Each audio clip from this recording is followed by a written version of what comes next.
boa noite.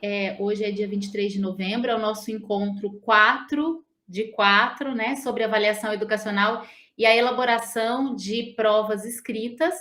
É o segundo momento de oficina em que nós estamos trabalhando com a análise de alguns dados, né, que são algumas provas.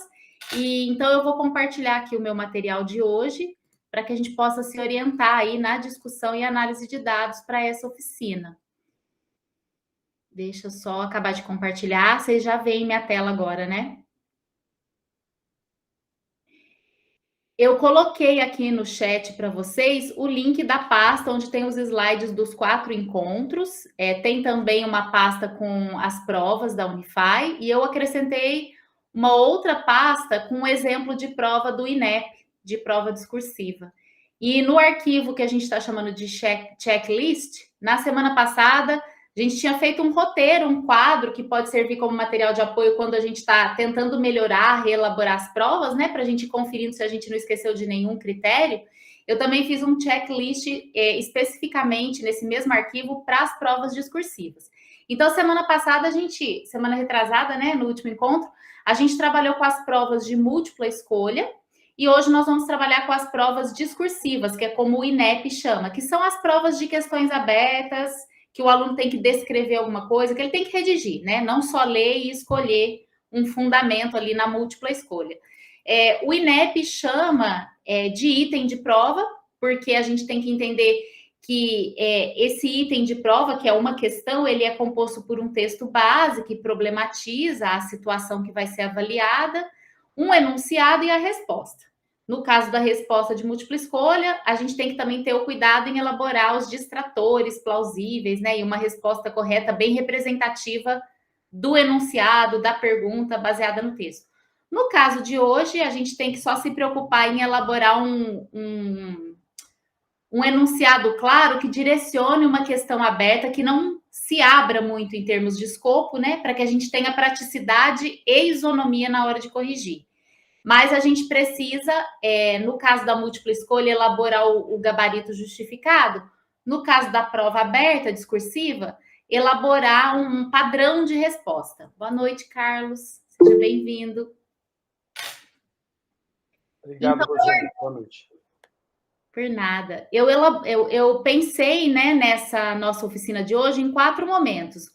Brevemente, nós vamos olhar para as diretrizes e ferramentas que a gente usa nesse percurso de elaboração, no caso hoje da prova discursiva.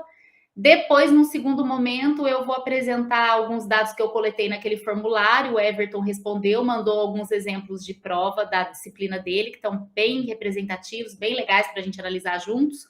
Depois eu vou mostrar um exemplo de prova do INEP, do Revalida, né? Uma prova e um gabarito, para a gente ver se está compatível com aquilo que a gente está fazendo nas provas aqui da Unify. E aí, por fim, então, a gente vai abrir a pastinha das provas aqui da Unify e fazer análise, como a gente fez na semana passada. A gente foi sorteando aí 2, 3 provas e foi passando as questões e a gente foi fazendo as críticas, né? Do que a gente podia reelaborar e melhorar. Então, só para lembrar o percurso de elaboração recomendado, o ponto de partida é escolher um texto base para o nosso item de prova, de acordo com a nossa matriz de competências e habilidades. Quando a gente não tem uma matriz de competências e habilidades, a gente olha na ementa da disciplina. Até trouxe a ementa da disciplina do professor Everton semana passada, para a gente olhar para os objetivos, né? E para a gente pensar juntos que habilidades e competências estão aí por trás desses objetivos, né? O objetivo enquanto meta está mirando aí que o aluno seja capaz de fazer o quê? Depois que a gente escolheu um texto base, e a gente até percebeu na análise de provas que a gente fez, se o texto base é um contexto ou um pretexto, né? Se o texto base está ali só ilustrativo e a questão está valorizando mais a decoreba, a memorização, ou se a questão realmente está vinculando, né, o desenvolvimento daquela habilidade que você quer avaliar, tendo aquele texto como pano de fundo. Então, a gente viu que a gente precisa cuidar mais de buscar textos base que sejam mais problematizações das questões que a gente quer avaliar. Hoje, nas questões discursivas, vamos prestar atenção nisso também. Depois da escolha do texto base, aí a gente viu que não pode ser um texto base muito longo, 2 enunciados, né, 2 perguntas no máximo para cada texto base, depois muda de questão. Então, a gente viu tudo isso. Bom, aí a gente verifica a compatibilidade entre o enunciado e o objetivo de aprendizagem, que está nessa matriz de referências. Aí tem aquela questão da taxonomia, da escolha dos verbos. E eu achei isso muito interessante na prova que o Everton mandou, porque a gente percorreu a ementa da disciplina dele, e a disciplina dele é toda factual, conceitual. Então, os verbos dos objetivos são todos assim: identificar, perfilar, mapear, demonstrar, mostrar, né, descrever. E as provas que ele mandou da disciplina dele também têm enunciados factuais, ou seja, o verbo escolhido no enunciado está de acordo com o objetivo da ementa dele. Então, é legal quando vocês forem dar continuidade a essas oficinas para criar o seu banco, né, de item de provas, olhar essa compatibilidade entre os objetivos, os verbos que são usados nos objetivos lá da ementa da disciplina e os verbos que têm sido usados nas avaliações, né, para ver se está sendo compatível com a questão factual, conceitual, procedural, né, daqueles tipos de conhecimento que a gente põe no processo cognitivo do aluno. E, por último, né, na questão da prova discursiva, ela é mais prática de elaborar, porque você tem que elaborar, buscar um texto base e elaborar um enunciado, não tem que elaborar as alternativas, né? Mas você precisa investir um tempo em elaborar um gabarito de questões abertas, com um padrão escrito de resposta, para que você mantenha a isonomia e a praticidade na hora da correção. E quando a gente faz isso, a gente calibra o enunciado. Porque, de repente, a gente abre demais o enunciado, quando a gente vai escrever a resposta, a gente fala, nossa, não era bem isso que eu queria pedir para o aluno. Né? Então, você volta e ajusta o enunciado. Então, criar esse hábito de não elaborar só a prova de questão aberta, mas elaborar a resposta antes de aplicar a prova também. Então, essas são as recomendações aí do INEP. E aí, enquanto diretrizes, além do INEP, a gente tem usado a taxonomia de Bloom e a linguística, né? A gente tem recorrido à questão lógica da linguagem, pensando no léxico, que são as palavras que a gente escolhe, no caso verbos, por exemplo, ou pensando na estrutura formal, né? Na sentença, que ela seja coordenada, que ela seja na ordem direta. A gente até fez uma correção numa sentença desse tipo na última oficina, né? Porque ela começava pelo fim da pergunta, a gente falou, será que se a gente não tirar essa inversão causal, não vai ficar mais claro? Né? Porque às vezes a gente inverte o nexo causal, a gente até deu um exemplo lá, que você acorda, vê que o chão tá molhado, você diz, choveu porque o chão tá molhado ou o chão tá molhado porque choveu? Né? Parece intercambiável essas duas sentenças. Mas pensando no nexo causal, a parte da sentença sobre a chuva tem que vir antes, porque o efeito foi o chão ficar molhado. Né? Então, às vezes, na língua portuguesa, a gente tem essas armadilhas. A gente tem conectivos, porém, portanto, porque, que às vezes, embora, que às vezes você muda de ordem o argumento e parece que deu o mesmo efeito de sentido, mas isso fica uma construção ambígua, equivocada. Então, nesse sentido, além da taxonomia de Bloom, que é uma métrica muito objetiva, né, e o INEP, que nos dá luz a essas questões educacionais, a língua pode nos ajudar muito, né? A gente ser crítico, pensar, né? Se a gente não pode escrever aquilo de uma maneira mais direta, isso ajuda bastante. Bom, agora vamos para a parte prática, então, né? Eu só fiz esse preâmbulo para a gente retomar algumas questões e se lembrar, mas fiquem à vontade para interagir comigo aí. O pessoal está chegando, boa noite, Saturnino. Podem me interromper, ligar o microfone ou me chamar aí no chat. Agora, vamos ver aqui o que eu coletei de dados. Everton, eu estou falando Everton, é Everton mesmo o nome dele, né, Mário? Que estava aqui com a gente nos outros encontros. Ele está aqui hoje? Sim, não? Hoje não está. Então, ele me enviou 3 questões para a gente analisar, né? Que ele pegou do repertório dele, do banco de questões dele, que ele queria saber se estão adequadas, o que pode melhorar, se estão ruins. Então, antes da gente ir para a amostra de provas, eu vou usar essas 3 questões dele para a gente pensar juntos. E aí ele mandou ali o gabarito em vermelho, a resposta esperada. Então, não tem um texto base, vejam que não tem um texto base. Até depois, o que eu fiz? Quando eu vi essas questões do Everton, eu fui lá no INEP e procurei uma prova que eles aplicam, que é de questões discursivas, para a gente ver se não tem texto base mesmo, se basta você dar um preâmbulo ali no enunciado e já serve como texto base. Então, é legal que a gente vai ver essas do Everton, depois a gente abre a prova do INEP, depois vai para as provas da Unify. Então, ele coloca assim, ó, Jaques é um paciente com transtorno afetivo bipolar. Descreva o quadro clínico de um episódio maníaco. A primeira coisa que eu fui ver foi esse enunciado, descreva o quadro clínico de um episódio maníaco, se estava compatível com a ementa dele, porque ele me mandou a ementa. E tá, né? O descreva ali tá factual e os objetivos da disciplina dele todos são factuais. Então, tá validado.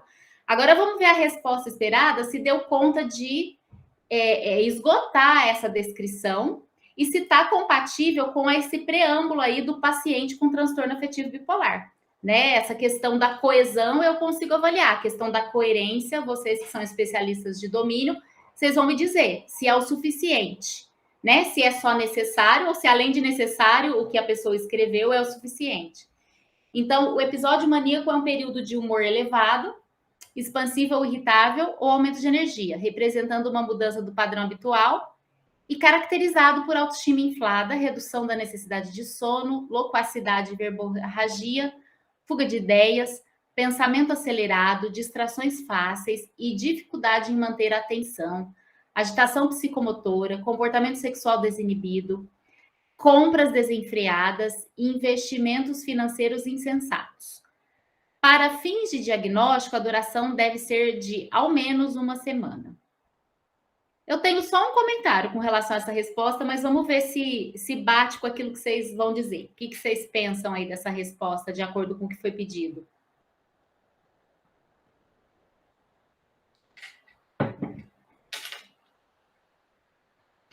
Deu conta de descrever o quadro clínico do episódio maníaco de alguém com transtorno afetivo bipolar? Essa enumeração de coisas está bem rica, detalhada, suficiente?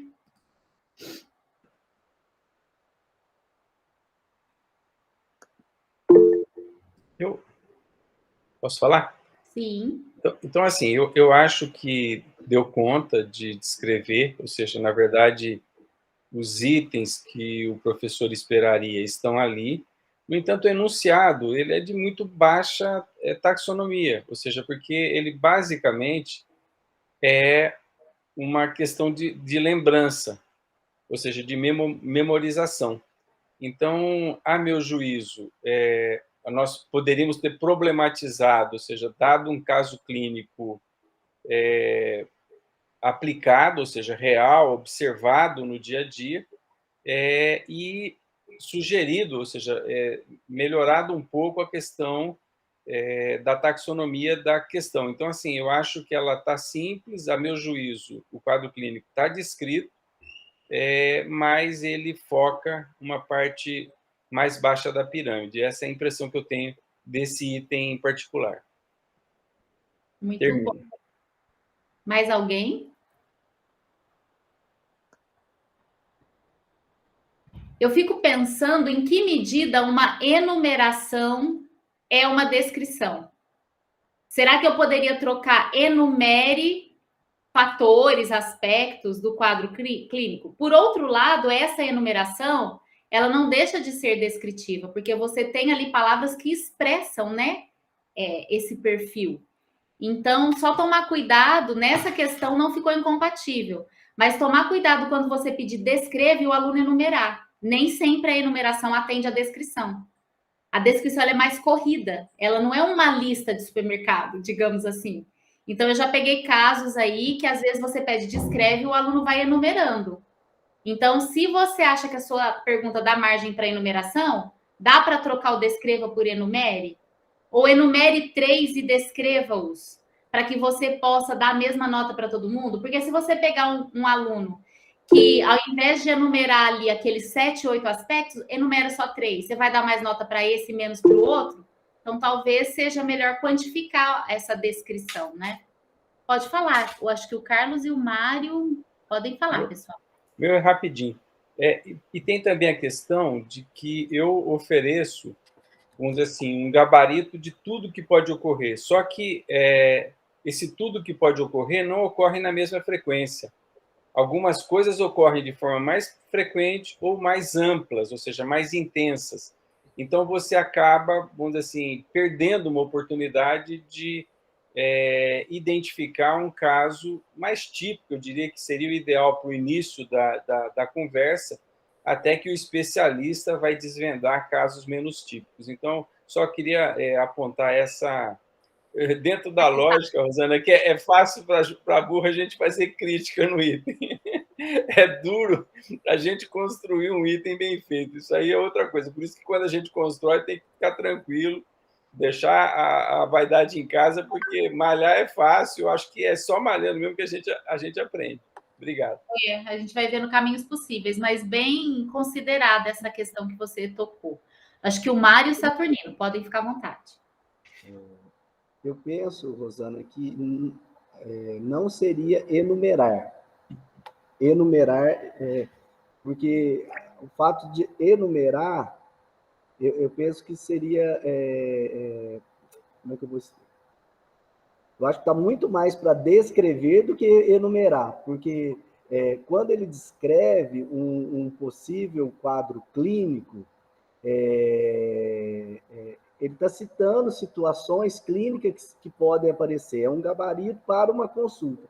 Enumerar dá a impressão que existe uma sequência, que existe uma quantidade mínima de apresentações de situações clínicas. Eu penso que enumerar não seria, eu penso descrever mesmo. Ou seja, o que você chamou de citações foi o que eu chamei de enumerar, né? Eu acho que essa questão de você citar, olha, distração X, comportamento Y, compra W, parece que são fatores que agregados juntos perfazem essa descrição, né? Então não é só você listar, é que essa lista junta está dentro da ideia de descrever. Agora ficou claro para mim. Obrigada, Mário. Saturnino. Do ponto de vista prático, eu recebi essa questão. E eu tenho que analisar essa questão e devolver para o professor de alguma forma. Então, estou aqui elucubrando. Nesse caso, baseado nessas situações que você colocou, se eu invertesse a situação, se ao invés de eu pegar aqui, né, descreva o quadro clínico, eu utilizasse essa descrição que ele montou como enunciado, ou seja, eu devolvo para ele dizendo, olha, esse aqui pode ser o seu enunciado, uma vez que o módulo tem um contexto, ele tem todo o conteúdo programático, então o aluno sabe sobre o que nós estamos falando, eu descrevo esse quadro clínico e solicito um possível diagnóstico. Ficaria uma questão mais rápida, uma questão mais objetiva, e, no caso, envolveria todo o conteúdo que foi discutido. Seria mais ou menos isso? Aí sim, gostei da sua sugestão. Inclusive, essa parte do diagnóstico, que é a última sentença ali, que eu falei que eu queria comentar uma única coisa com vocês, eu ia chamar atenção para isso. Não foi perguntado sobre diagnóstico e foi complementado ali. Ali, ó, para fins de diagnóstico, a duração deve ser de ao menos 1 semana. Não se perguntou nada disso, de duração, né? Então, eu acho que essa sugestão do Saturnino fica bastante interessante, porque aí ele não só vai memorizar que aquele transtorno tem essa descrição, mas ele vai elaborar, aí você vai sair um pouquinho do factual, né? Você vai mais para o procedural e para o metacognitivo, como o Mário falou, você vai sair ali da base da pirâmide, né? Aí eu não sei se é o escopo dessa disciplina, porque, de novo, olhando nos objetivos da disciplina, me parece uma disciplina mais factual. Mas se vocês desenvolverem isso durante as aulas, pode ser cobrada essa habilidade. Eu acho que aí sai da base da pirâmide e vai para o procedural, para o metacognitivo. Fica mais interessante. E menos decoreba, né? Muito bom, Saturnino. Mário? Novamente, para a questão de discussão, né? Eu acho que nós poderíamos inverter, mas dentro desse processo de aprendizagem, eu penso que é diferente também, nesse sentido que eu dou uma definição de uma doença clínica e peço a descrição do quadro clínico dela. A inversão, eu dou o quadro clínico e peço o diagnóstico, né? Na verdade, a gente está, em termos práticos, penso que nós estaríamos falando dessa forma. Eu penso também que são 2 tipos de perguntas pertinentes. que poderiam ser feitas, depende do objetivo que você tem em relação ao que você quer saber que esse aluno, o conhecimento desse aluno. Se você quer saber se ele sabe o que é um transtorno afetivo bipolar, ou se ele sabe ao contrário, né? Sim, sim, eu acho importantíssimo fazer as coisas à luz dos objetivos, né? Muito legal. São possibilidades aí que se abrem, né, para esse mesmo conteúdo aí, digamos. O Carlos? Desculpe, mas assim, não quero monopolizar, mas é difícil a gente não aproveitar toda a provocação. Então, assim, esse é uma outra coisa muito interessante, ou seja, a gente pode, como Saturnino e Mário sugeriram, inverter, mas a gente pode oferecer um caso clínico verdadeiro, tá certo? O que daria autenticidade a isso. Ou seja, então, veja, dependendo, eu diria assim, dos objetivos de ensino-aprendizagem, daquela matéria e o local que essa matéria está colocada no nosso currículo, quer dizer, eu posso explorar de diferentes maneiras. Eventualmente, mais para o início do curso, explorar a questão cognitiva mesmo, memorização, não é ruim, tá certo? E mais para o final do curso, eu dar autenticidade a essa questão e torná-la um pouco mais sofisticada, tá certo? Então, assim, essa é uma coisa, eu poderia colocar isso dentro de um caso real que apareceu ou numa assistência primária ou num pronto atendimento. Então, esse é a primeira recorte que eu faria. E o segundo, que é muito interessante, eu posso tornar a correção desse item uma avaliação formativa, na medida em que eu devolvo para o estudante, ou seja, onde foi que ele errou, o que foi que ele fez incompleto, tá certo? E eu estou oferecendo a ele a oportunidade de voltar ao cenário de prática, voltar à teoria, e, portanto, dando os caminhos que é o verdadeiro, vamos dizer assim, papel da avaliação. Ou seja, a avaliação como aprendizagem, não a avaliação da aprendizagem. Então, desculpa, eu só fui explorar um pouquinho mais esse item, porque ele nos oferece isso tudo. Termino. Maravilha, muito obrigada, viu, Carlos? Muito pertinentes. O Everton chegou, boa noite, estamos aqui avaliando os seus itens de prova que você nos enviou aí. Muito obrigada. Boa noite, tudo bem? Mais alguém quer fazer algum comentário sobre esse? Podemos ir para o próximo.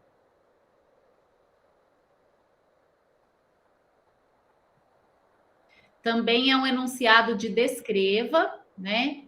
O delirium tremens é uma situação médica grave que pode ocorrer quando indivíduos que são etilistas inverterados e estão em más condições nutricionais entram em abstinência alcoólica.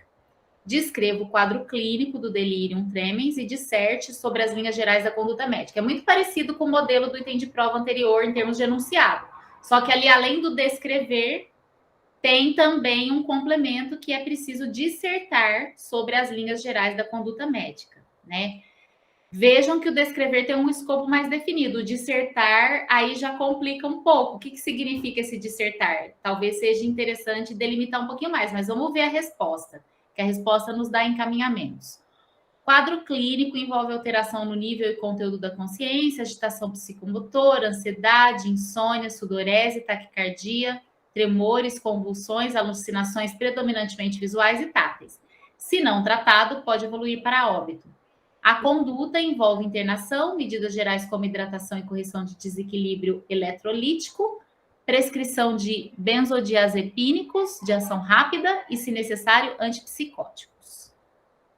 Comentários aí. A segunda parte conseguiu dissertar sobre a conduta médica. A primeira parte, como está parecido com o anterior, já está validado, né?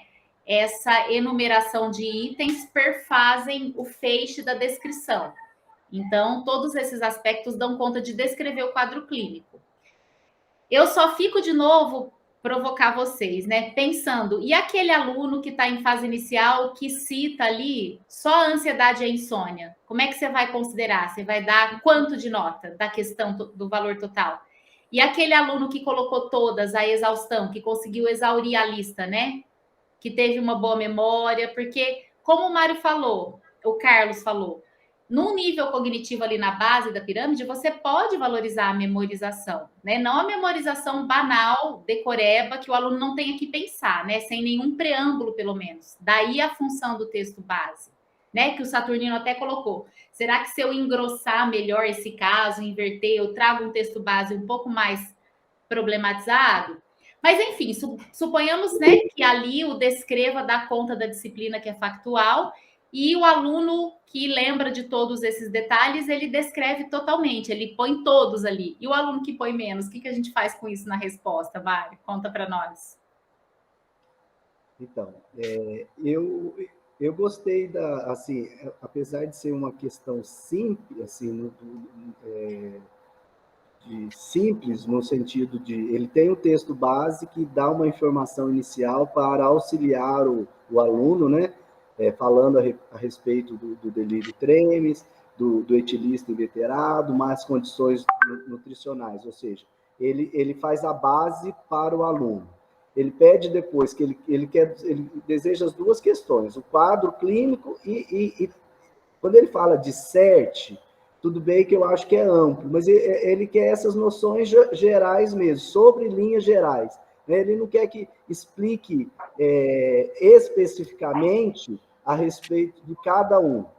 Então, eu acho que quando ele descreve o quadro clínico, ele descreve as principais características. Lógico, nem o aluno ele não vai descrever todas. Então, eu penso que se ele conseguir responder a grande maioria dessas alterações de quadro clínico, mesmo que não tenha citado todas, eu consideraria que ele foi competente até esse ponto. E quando ele fala a respeito da conduta, ele põe, eu percebo que ele põe de uma maneira geral, que envolve internação, né, medidas de hidratação, mas ele não detalha a hidratação, a correção dos equilíbrios hidroeletrolíticos, ele não detalha, a questão dos benzodiazepínicos, ou seja, ele falou em linhas gerais o que é para fazer com esse paciente. Né? Aí, se realmente ele quisesse que explique, né, ou detalhe a conduta médica, aí eu acho que seria algo diferente. Ele teria que detalhar a hidratação, dizer como que ele ia corrigir isso, como que ele ia corrigir aquilo. Pelo menos eu acho que eu penso. Eu acho que a pergunta é coerente, é de uma questão que é para a 6ª etapa, que é psiquiatria. Eu acho que, ao meu ver, condizente com a etapa. Minha opinião pessoal ali. Antes de passar a palavra para o Carlos, vou fazer um comentário sobre a sua ponderação. O linhas gerais salvou o disserte, porque dissertar significa expor de maneira sistemática e aprofundada. E o dissertar é até intercambiável com o argumentar, né? Que aí iria para o lado do explicar, como você disse. E aí, se o professor quisesse um aprofundamento melhor, talvez ele trocasse o dissertar pelo explicar. Mas você tem razão que o linhas gerais deixou o escopo desse dissertar, né, um pouco mais direcionado para a resposta que está ali apresentada, né, que é o que o professor espera. Então, eu concordo. Carlos? Só um minutinho. E discutir semântica com você, né, Rosana? A gente passa vergonha, né? Mas você sabe que tinha passado despercebido por mim sobre linhas gerais. Né? Eu olhei o disserte ficou tanto na minha cabeça pensando no processo cognitivo e na semântica, né? Mas o linhas gerais, ele modaliza, né? Então é legal o INEP ele fala, não fique usando advérbios, adjetivos, complementos. Mas olha como que ali caiu bem, vestiu bem como uma luva, né? Porque aí você quebrou um pouquinho essa profundidade do disserte, ficou em linhas gerais mesmo a conduta médica. Pode falar, Carlos. Então, mais uma vez, aproveitando um pouco o item. Então, veja, como é que a gente poderia sofisticar um pouco? No gabarito. Então, assim, se o quadro clínico ele não tem a mesma importância, eu posso valorar na correção aquilo que é mais importante. Isso eu posso fazer tanto no gabarito quanto posso fazer na conduta. Ou seja, o que não poderia deixar de faltar na conduta desse caso vai ser valorizado de forma mais importante. E aquilo que vamos dizer, uma medida de suporte, ela não sustenta a vida, ela vai ser valorizada de forma um pouco menor. Então, perceba que, explorando um pouco isso, quer dizer, a gente pode, sem complicar, sofisticar e dar, vamos dizer assim, ao estudante, ao aprendiz, a noção de relevância. Então, não pode ter delírio treme sem delírio. E praticamente não existe delírio treme sem taquicardia. Portanto, essas coisas são muito importantes do ponto de vista do quadro clínico. Tá certo? E, portanto, a abordagem disso na terapêutica é muito importante e eu valorizo mais. Termino. Agora você respondeu a minha provocação no escopo da correção. Você estabeleceu critérios. Esses critérios precisam estar claros para o aluno. Daí a importância da gente, enquanto grupo aqui, na próxima etapa dessa formação, criar uma matriz de referência, né? Como qualquer exame, concurso que a gente vai prestar. Tem os critérios bem estabelecidos e tem as estratificações. Então, assim, ó, se de repente ele não colocou aquilo que é predominantemente importante, mas colocou o outro que é suporte, que é secundário, você também não vai zerar a questão dele. Então, dentro da estratificação do critério colocou os mais relevantes, tirou nota máxima. Colocou aqueles menos relevantes, vale quanto do valor da questão? Então, acho que é legal a gente ter essa estratificação enquanto critério de correção das questões abertas. Pode falar, Mário. Não, eu iria aproveitar o momento e brincar um pouquinho também, né? Semântica com Rosana, discutir clínica com Carlos, aí tá difícil da gente... Por isso que os encontros são tão ricos, né? Olha quantos pontos de vistas aí especializados, né? A da forma, da coesão, da língua, que é minha, que eu não sou especialista de domínio, e a questão da profundidade, da coerência, da aplicação, da validade, né? Do que a gente está propondo aqui. Rosana, uma coisa que a gente às vezes acaba fazendo, às vezes quando a gente não tem noção exata do peso da questão, muitas vezes a gente, na prática, a gente começa a ler várias respostas e, às vezes, isso ajuda a gente modular também, né? A questão se realmente, como modular peso. Lógico que isso, na hora da elaboração, ela não funciona. Na prática, às vezes, a gente faz isso. Se a gente exagera um pouco na questão, ou se ela é muito... não é coerente, a gente acaba lendo algumas respostas e isso daí também nos auxilia, né? Uhum. Não na elaboração da prova, que deve ser tudo antes, mas eu estou dizendo na questão prática, muitas vezes isso não nos ajuda. Né? Sim, tem razão. O Everton, tá atendendo o que você tinha pensado quando você selecionou essas questões? Você pegou a discussão dessa segunda questão por inteiro, a anterior você pegou uma parte, né? São essas questões que você tinha pensado quando você propôs essas questões aí para nós? Sim, queria trazer para a discussão, para ter a contribuição das outras pessoas. Isso mesmo. Bacana. Vamos para a última, então, que o Everton mandou. Depois nós vamos ver uma prova do INEP e depois vamos abrir a nossa pastinha lá de 20 provas.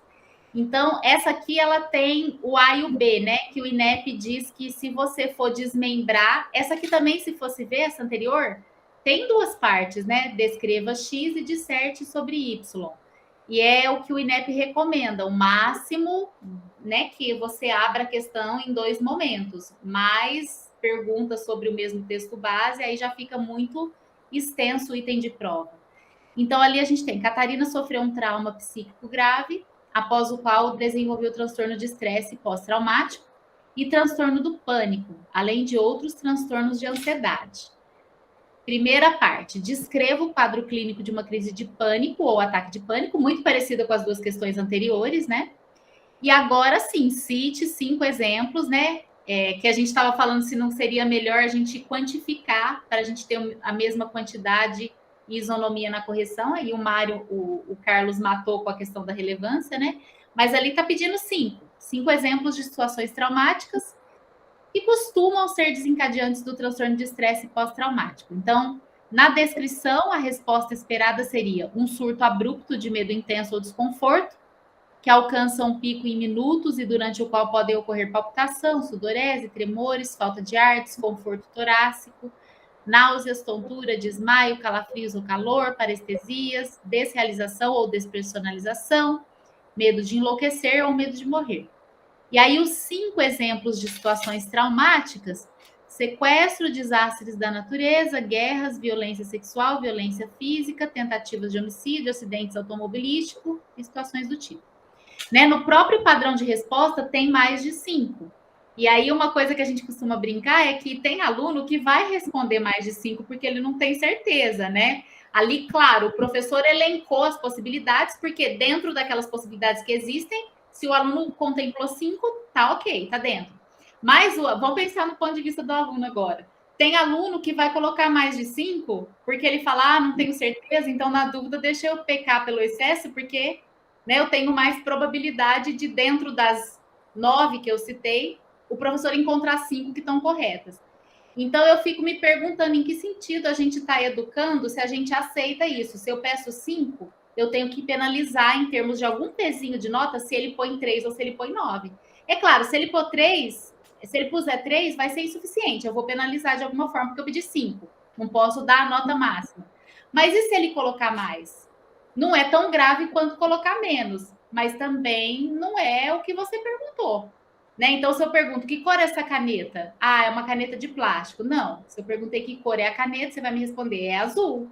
Ah, mas que ela seja de plástico também é verdadeiro. Não estou contando mentira. Tá, mas não foi o que eu perguntei.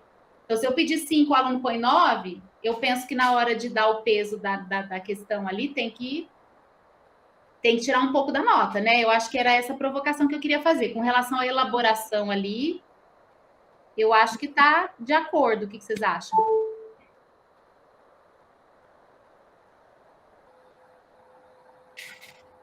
Comentários ou não? A gente já esgotou nas questões. A questão dos 5 e a pessoa citar 6, né?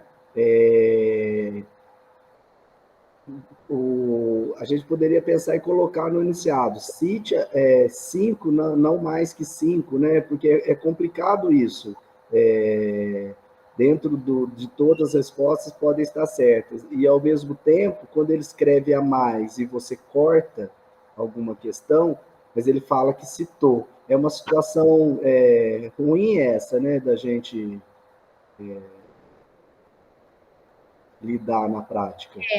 Daí, de novo, a importância de ter a matriz de referência e colocar isso como critério. Porque aí você faz o acordo antes com o aluno. E aí, se esse tipo de problema acontecer, você fala, não, mas está na nossa matriz de referência, né? Porque às vezes você colocar até 5, não mais que 5, pode confundir, né? O não mais que 5, às vezes pode confundir, ele pode pensar até 5, e aí até 5, 3 vale, né? Então. Exatamente. É complicado. Mas vamos pensar numa matriz de referência aí. Muito bom, pessoal. Agora vamos ver um exemplo do INEP, se tão parecidas aí com as nossas questões. Eu trouxe aqui o banco de provas e gabaritos do Revalida, né? Que está nas diretrizes curriculares nacionais do curso de medicina, identifica o escopo e o caráter do conhecimento abarcado no exame, são contemplados itens em conformidade com o objetivo da prova, vai aferir habilidades e conteúdos previstos na própria matriz, que eu não conheço, né? Mas, enfim, eu só quis trazer o modelo de prova aqui do INEP para a gente dar uma olhada. E essa matriz mostra conhecimentos requeridos para o exercício profissional adequado aos princípios e necessidades do SUS, de forma a atender ao interesse público no âmbito da saúde pública.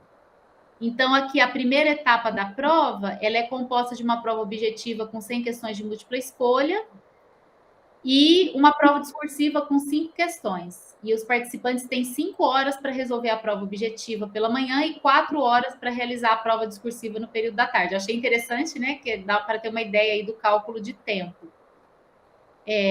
Então, vamos lá. Deixa eu abrir aqui e trocar o compartilhamento para a gente olhar pelo menos uma questão para ver se as que a gente avaliou aqui estão muito fora ou estão dentro.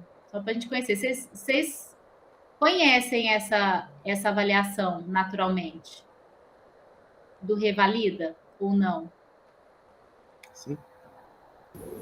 Sim. Conhecemos. Eu não conhecia, eu fui fazer uma busca, né, de alguma questão discursiva do INEP na área, e aí me deparei com essa. Deixa eu compartilhar. E ela tem uma prova prática junto, sabe, Rosana? Uma parte da prova é uma espécie de OSCE.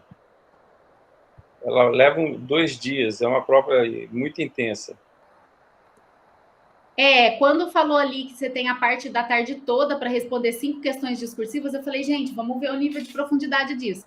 Eu pus na mesma pastinha aqui nossa de materiais, vamos ver pelo menos uma ou duas aqui, ó. Eu peguei aqui o gabarito já, que eles estão chamando, que o INEP chama de padrão de resposta, porque aí tem a repetição da pergunta, né?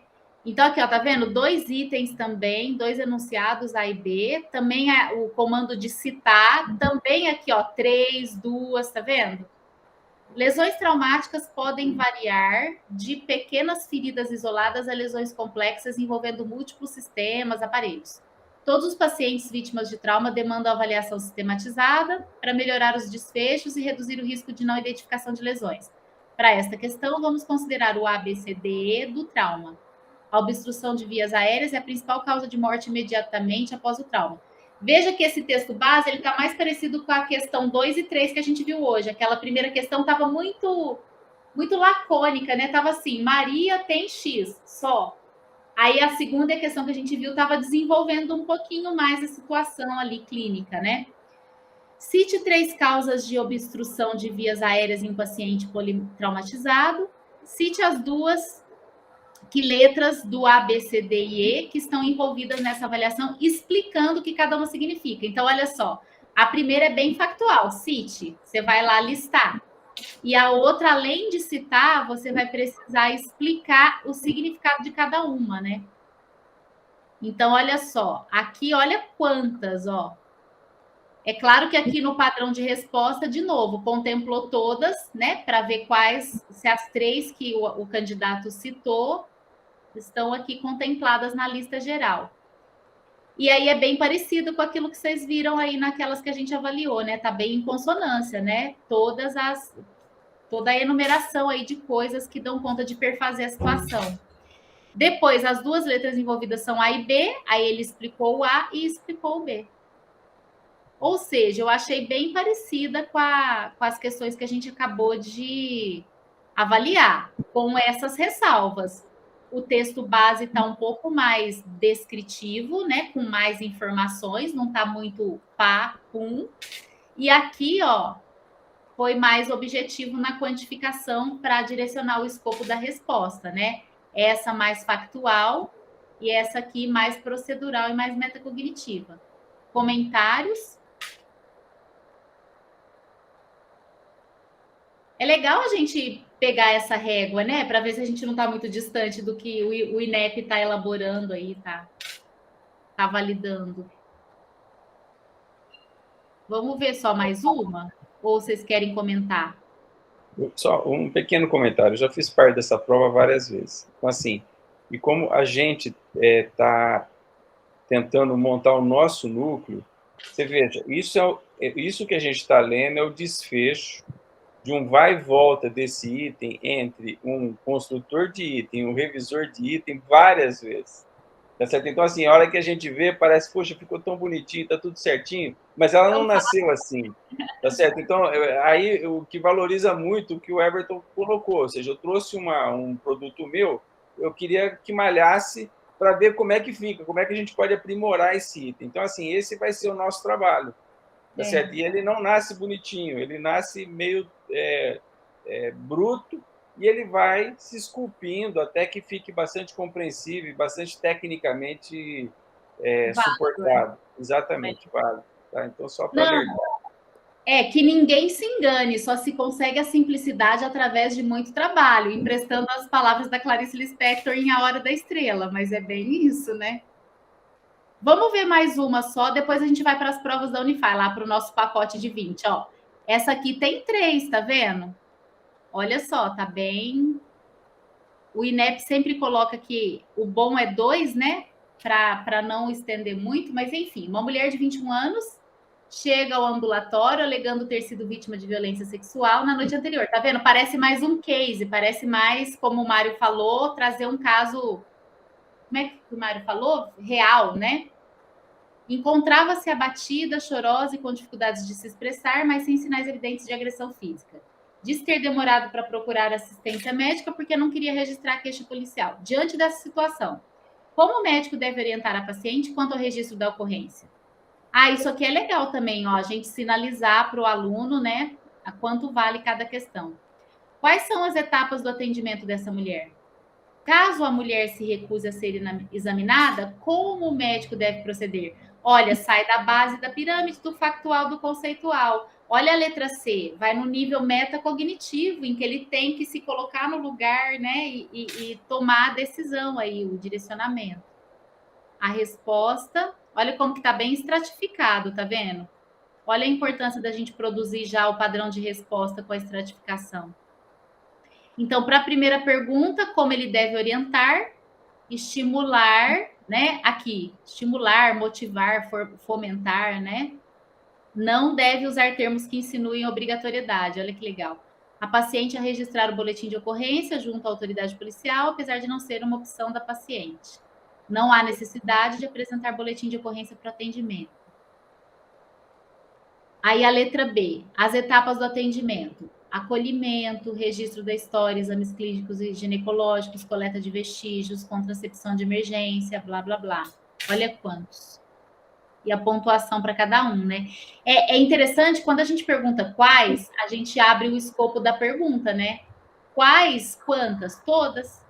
Todas disponíveis, né? Diferente da anterior, que a gente pediu 2, 5, 3. E ali embaixo, caso ela se recuse, como deve proceder? Explicar, orientar, em caso de recusa, respeitar a autonomia.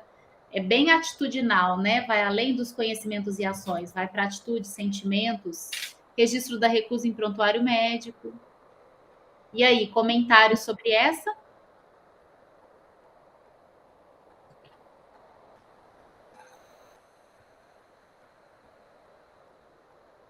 É bom para a gente aprender, né? A modelar as nossas aí. Eu gostaria de comentar a respeito de quais são as etapas do atendimento e essa qualificação de pontos. Isso é uma questão já muito trabalhada, né? É uma questão que, volta ao que o Carlos falou, foi, voltou, especialista, olhou, e quando você cria um gabarito desta forma, ele tem que estar, muito bem discutida essa questão, né? Para que não haja viés ou não haja, né, questões que não foram amparadas ali. Legal, Mário. Everton? Eu imagino que essa questão deve ter tido um índice de pontuação pelos candidatos bem menor do que a primeira. A primeira parece que seja uma questão que dá para responder assim com mais tranquilidade. Essa parece uma questão um pouco mais difícil. No enunciado dela tem essa questão da paciente não ter evidência de agressão física, então algumas coisas podem levar a várias dúvidas, e a pessoa também não é questões que a gente está habituado a ver sendo cobradas durante a graduação. Então, acho que os candidatos revalidos devem ter tido um pouco mais de dificuldade nessa questão do que na primeira, que a primeira me pareceu assim, uma questão bem direta e questões do tipo que a gente está acostumado a ver nos cursos de medicina. Essa é uma questão um pouco diferente do que eu estou acostumado a ver.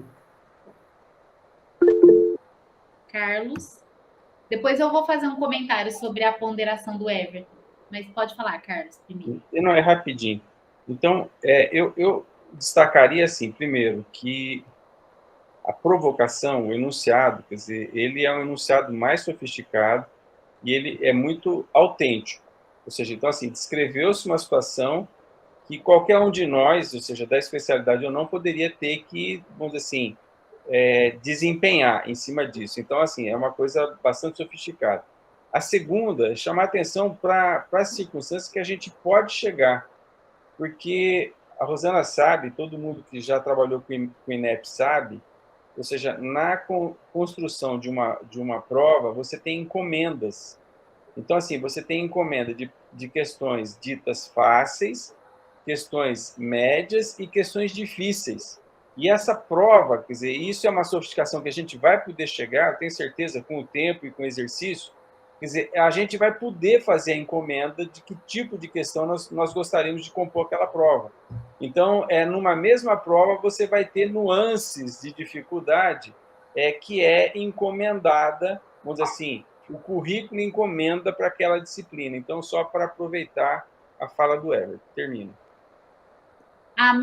O meu comentário vai na mesma direção do seu, porque eu me lembrei exatamente de um questionamento que o Everton trouxe no último encontro.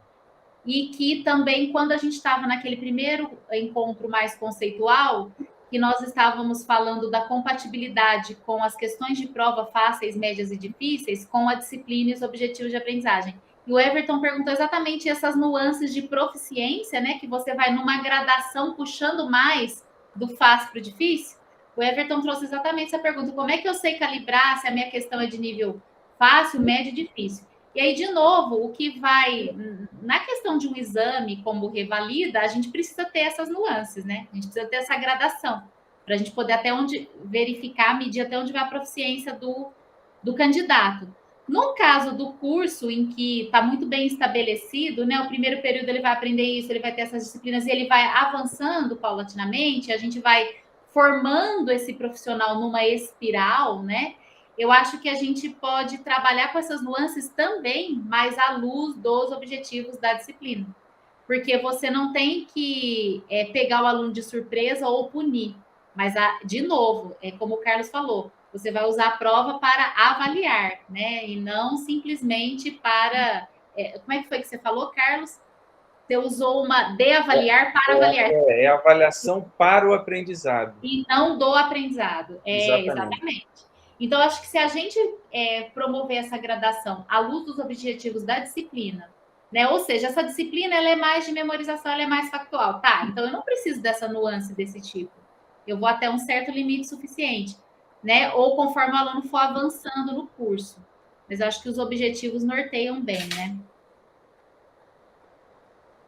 Então, olhamos duas provas aí do INEP, vamos aproveitar essa nossa última meia hora para voltar para o nosso material aqui da Unify, né? Foi bom a gente só dar uma espiada. Então, vamos voltar aqui para a parte final da oficina, que é a amostra de provas, que está na pasta junto com o checklist, né? E eu deixei as referências aqui da aula, né? E depois que a gente fizer essa análise da amostra de provas, a gente já encerra por hoje. Então, já vou fechar meu slide aqui.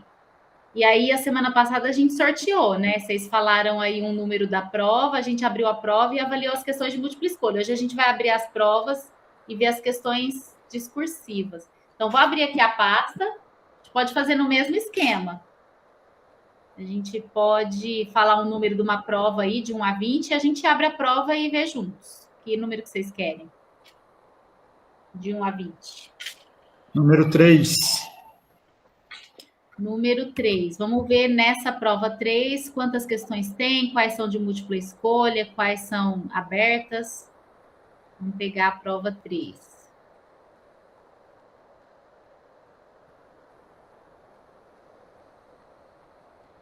Eu não vou abrir aqui o checklist, mas dentro dessa mesma pasta tem o checklist em que eu listei essas questões que a gente está comentando livremente para quando vocês forem fazer isso com as próprias provas de vocês antes de passar para a apreciação dos outros, né?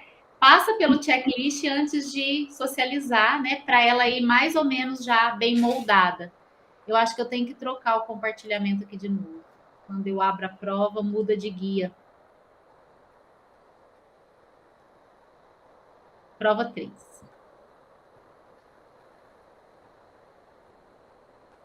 Vamos ver se ela não é só de múltipla escolha, né? Aí a gente pega outra.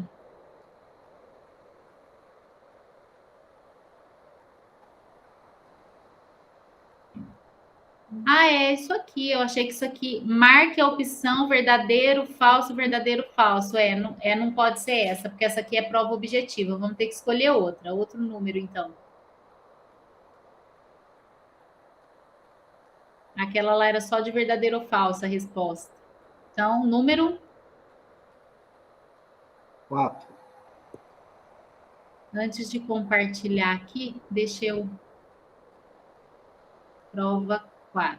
Carregando o documento.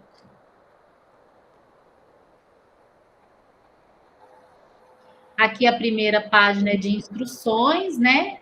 Eu acho que ela também é só objetivo, ó, que já tem o gabarito ali. É tudo múltipla escolha essa daqui. Vamos ter que escolher outra. Vão na ordem até achar uma?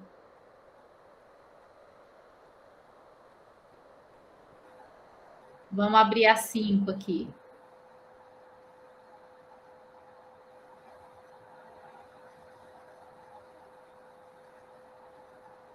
No que abre uma prova e a outra, a internet fica um pouco devagar.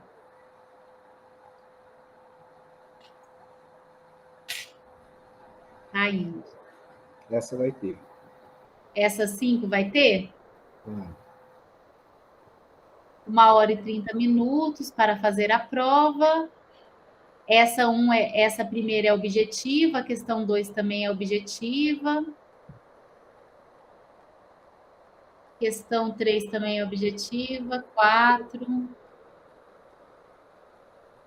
Também a 5, a 6.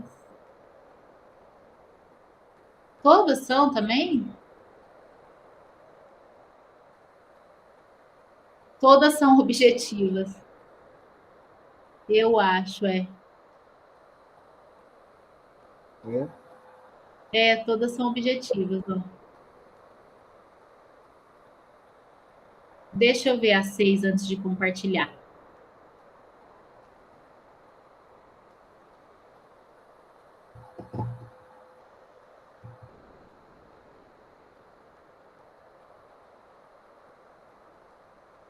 Quem tiver no computador que tiver com facilidade de abrir aí, vai me ajudando a identificar uma que tem uma questão aberta.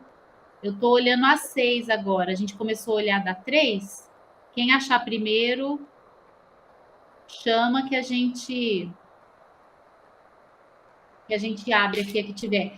Aquelas que a gente avaliou a semana passada, tinha algumas que estavam misturadas, né? Tinha uma questão objetiva, uma dissertativa, mas eu já nem lembro quais eram.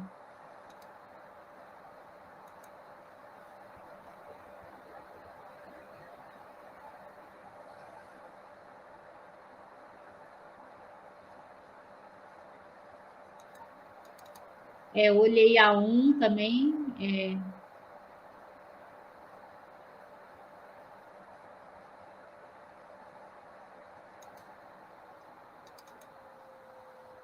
Ó, tem uma aqui.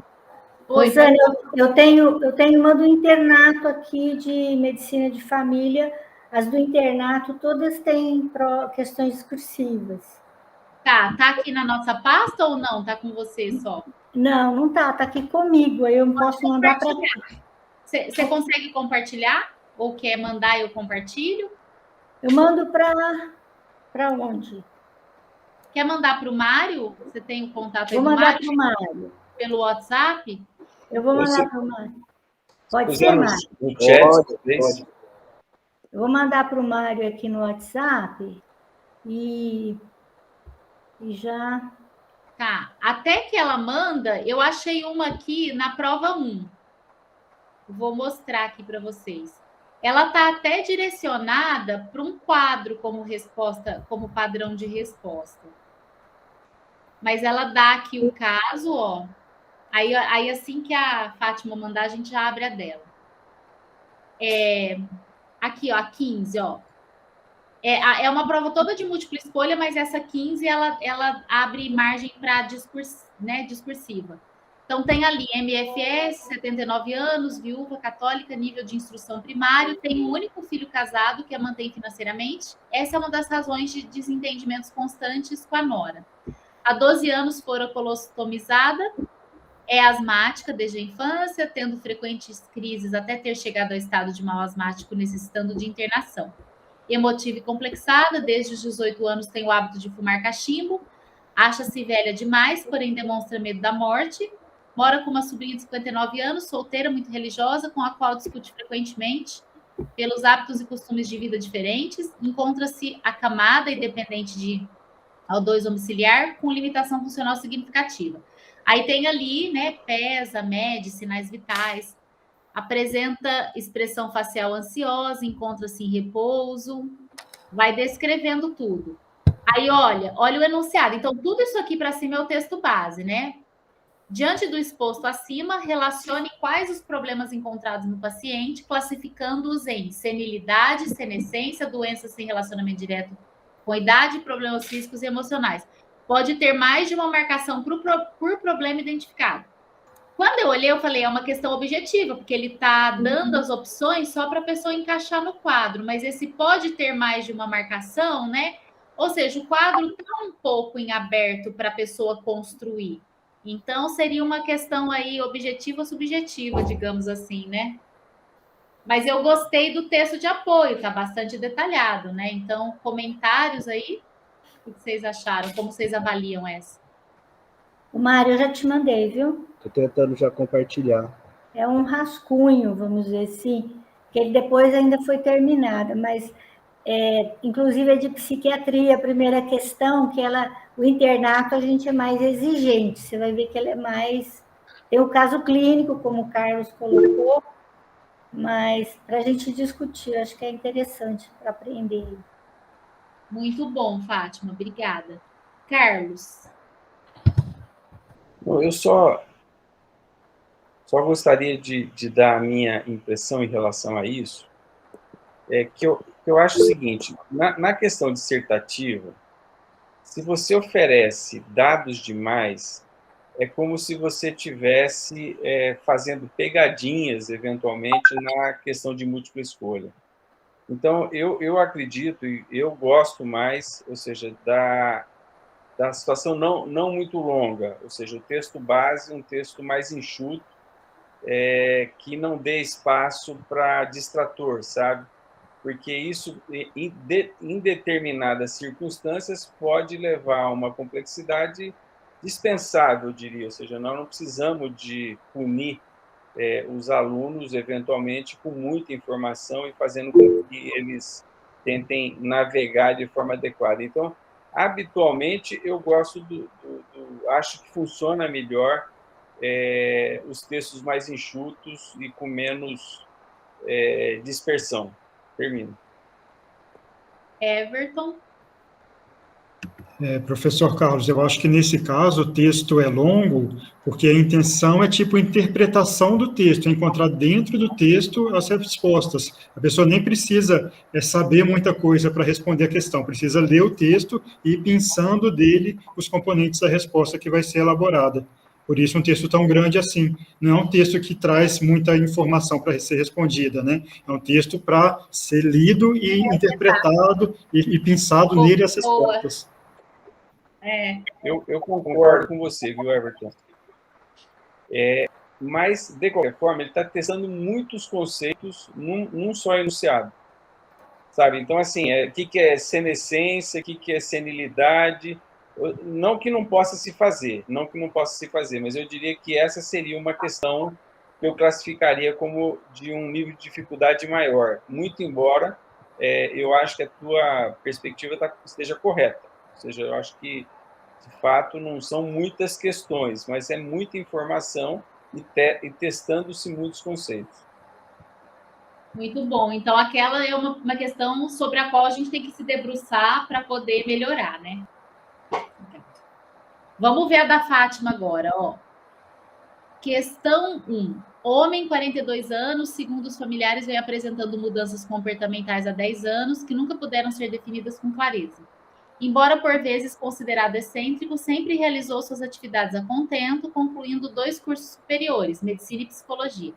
Atualmente, relata se sentir vigiado e entender um significado especial diretamente dirigido à sua pessoa, em letreiros luminosos, nos faróis dos carros e em movimentos aparentemente fortuitos das pessoas nas ruas. Isolou-se progressivamente do seu ambiente social, perdendo, em pouco tempo, a capacidade para o trabalho. Essas perdas cognitivas se tornaram irreversíveis. A avaliação clínica não evidenciou alterações de natureza orgânica. Qual hipótese diagnosticada, né? Qual hipótese diagnostica? Justifique. Vamos ver todas as perguntas postas, né? Para depois a gente comentar. Cite 2 diagnósticos diferenciais. Na sua anamnese, você questionaria alguma outra pergunta para a sua elaboração diagnóstica? Eu não estou vendo, não estava lendo o acento. Qual a sua proposta terapêutica? Em qual situação a internação seria uma alternativa? Isso. São essas 5, né? Então, quando você pergunta qual, cite, já é mais factual, conceitual. Quando você pergunta, você questionaria, né, qual seria a internação proposta, já é uma avaliação que exige, que tem uma maior demanda cognitiva aí, né, de metacognição, de questões procedurais. Aí o que a gente tem que avaliar é o texto base, em que medida ele está compatível com o tipo de pergunta para poder aferir aquela habilidade, aquela competência do aluno, né? Qual que é o objetivo, conforme a Fátima mesmo estava falando aí sobre a disciplina, né? Então, está em compatibilidade com os objetivos da disciplina? E os enunciados estão em compatibilidade com a situação problema posta para que o aluno consiga mostrar a habilidade que ele tem, que ele aprendeu sobre o caso? Então, queria ouvir os comentários aí.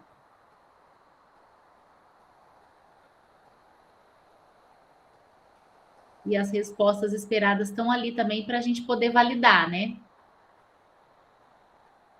A letra A, a resposta, o padrão de resposta responde parte da pergunta. Qual hipótese diagnóstica? Esquizofrenia. Justifique. Faltou complementar a justificativa como padrão de resposta, né? Na verdade, essa foi a versão primeira, eu não tenho a última aqui, que eu achei mais rápido. Porque aí depois você tem que colocar os sintomas que ele tem do quadro psicótico dele. Do caso clínico, o que fez o aluno? Aí depois já tem um gabarito mais elaborado, só que aqui não está. Mas na primeira, ele tem que argumentar ali por que ele chegou nessa suspeita diagnóstica, né? Com aquele, dentro daquele quadro clínico lá, né?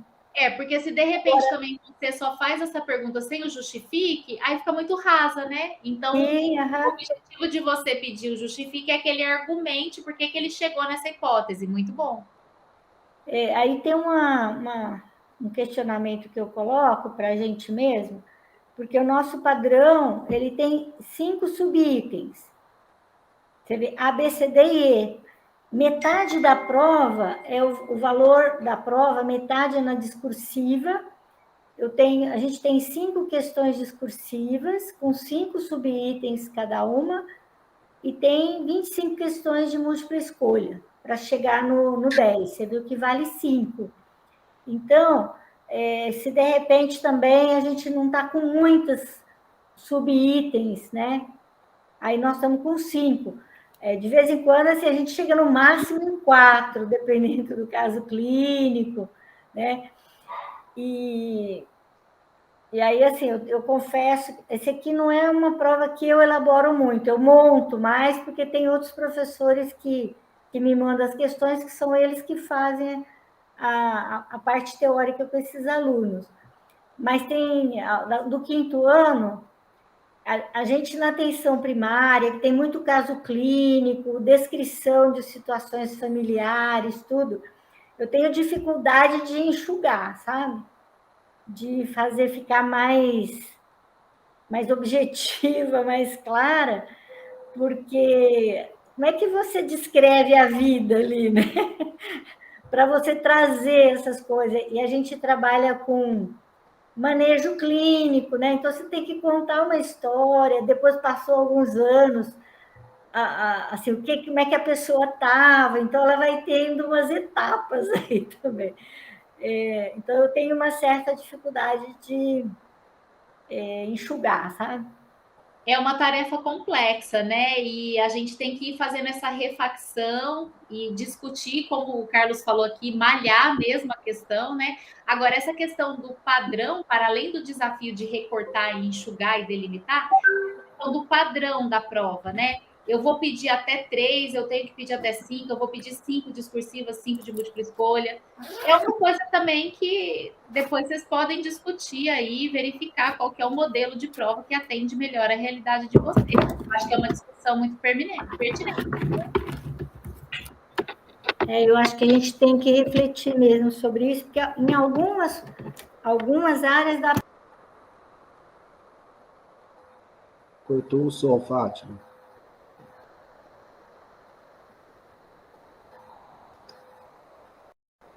Ela...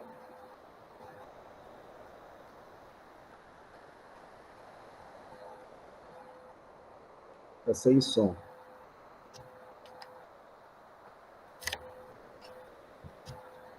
Fatiminha, abre seu som, ele está fechado.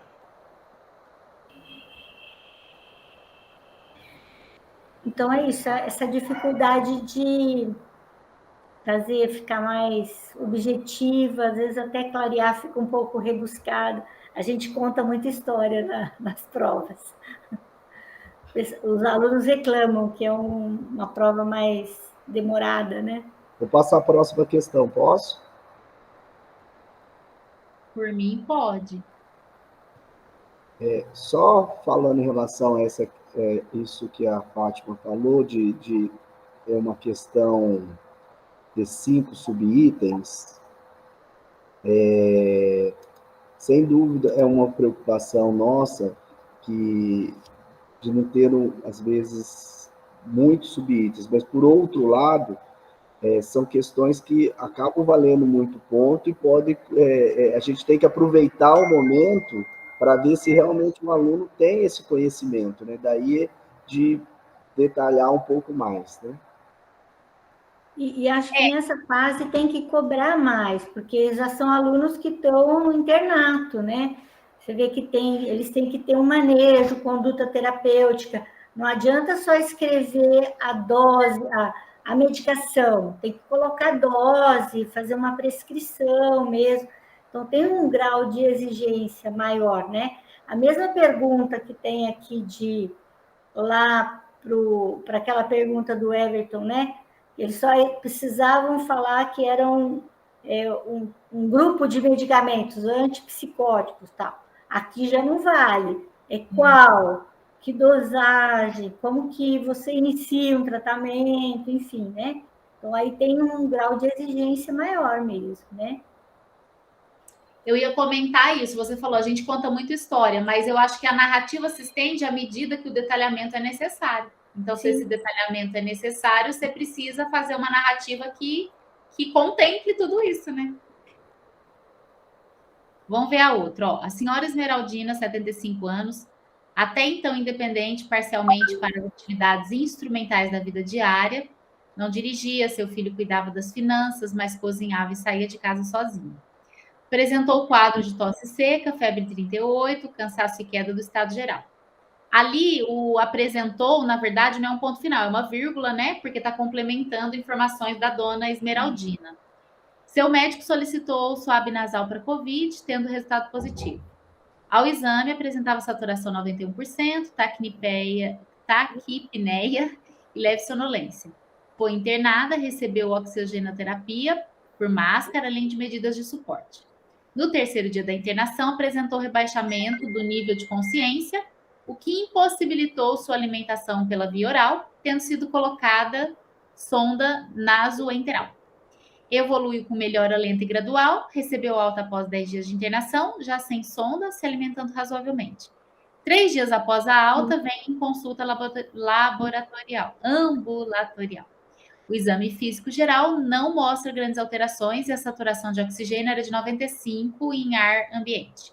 O paciente apresentava queixa de cansaço e dor no braço direito, após uma queda que apresentou ontem ao ir ao banheiro.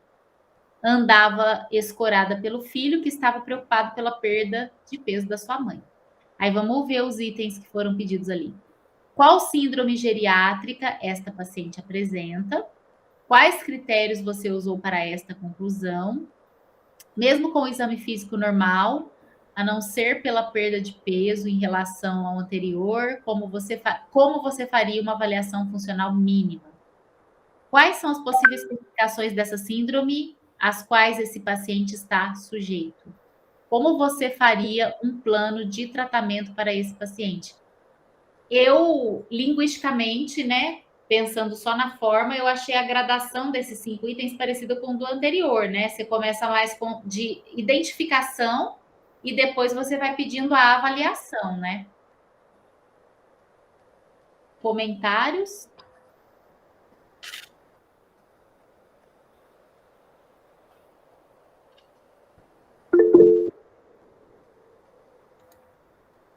Pode falar, Carlos.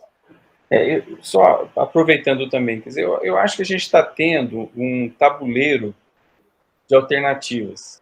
Quer dizer, que nós vamos ter que, vamos dizer assim, achar as melhores indicações, tá certo? Ou seja, de quando vale a pena, quer dizer, uma questão dissertativa com um texto grande, um enunciado grande, enfim, checando conceitos, com o risco da questão dos distratores que isso aí ganha, com o risco de, se uma pessoa, vamos dizer assim, conhece muito o conceito, e dado que se trata de uma só coisa, ela vai muito bem. Se a pessoa não conhece esse conceito, ela erra tudo, tá certo? Então, assim, na verdade, a gente vai ter que, enquanto grupo, e sabendo de todas as alternativas, inclusive em relação à questão, na questão de múltiplos itens, se a gente vai padronizar 4 ou 5 alternativas, tá certo? Ou seja, então, assim, tudo isso, na verdade, tem ciência por trás disso. Ou seja, não é uma escolha aleatória, mas a grande verdade é que a gente está tendo um tabuleiro de alternativas, de oportunidades, e que a gente vai ter, enquanto grupo, que discernir quando e como aplicar qual e tal estratégia ou tecnologia de avaliação. Então, só para aproveitar essa boa questão que a Fatiminha, construiu, tá? Termino. Sim, essa questão que o INEB bate a tecla, né, de você fazer muitos itens para o mesmo texto base, é que se o aluno não domina aquilo, ele erra todos os 5 itens e perde nota, né, porque aquela questão vai valer muito. Então, talvez fracionar essa mesma questão em 2, né? Ou estabelecer, como você está falando, nas de múltipla escolha vamos colocar 4, nessas dissertativas que exigem um detalhamento maior, vamos colocar até 3, ou vamos colocar 2, né? E ao invés de 5 questões, talvez fazer 10, mas com menos itens, né, no texto, aí eu acho que isso. Eu agora pensando, eu acho que fica mais fácil. Eu gostei muito daquela questão lá da violência sexual. Ela é extremamente complexa. É uma situação de alta complexidade. E ela foi curta, entendeu? Eu vou chegar lá um dia. Opa! Muito bom. Pessoal, a gente já está caminhando aí para o final, né? A gente está chegando quase aí na 1h30.